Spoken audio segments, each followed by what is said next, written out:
Costly உங்க கையில இருக்கிற சாரி எதுவா இருக்கும்? காஸ்ட்லியாவா? நீங்க இல்லையோ? இருக்கு.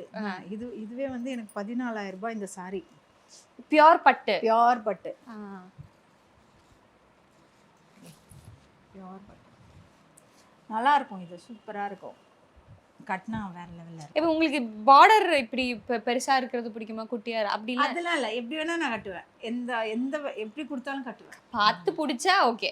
எனக்கு கலர் பிடிச்சிருக்கணும், மெட்டீரியல் பிடிச்சிருக்கணும். அது பிடிச்சி அதே மாதிரி டிசைன்ஸ். அப்போ இப்போ மெட்டீரியல் பத்தி சொல்லும்போது இப்போ சில்க்ல பியூர் சில்க்னு வரும்போது இந்த மாதிரி இருக்குல்ல மேம், அதுவே சாஃப்ட் சில்க் வரும்போது ரொம்ப சாஃப்டா இருக்கும். ஆமா. சோ அந்த மாதிரி மைசூர் டிஃபரன்ஸ் silk. அதான் பார்த்து எடுப்பீங்களா? ஆமா.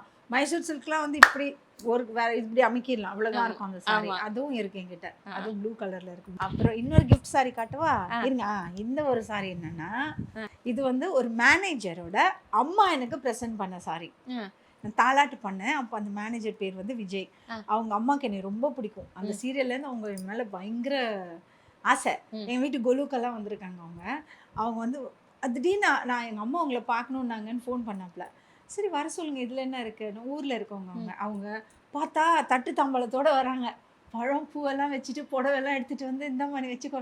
ஏம்மா இதெல்லாம் நீங்க கொலு தானே பார்க்க வரீங்க? இல்ல எனக்கு உனக்கு இந்த புடவை கொடுக்கணும்னு ஆசைப்பட்டேன். அதனால ஆனா இது வரைக்கும் நான் அதை கட்டல. கட்டி ஒரு வாட்டியாவது போட்டோ எடுத்து அவங்களுக்கு காட்டணும்னு நினைச்சிட்டு இருக்கேன்.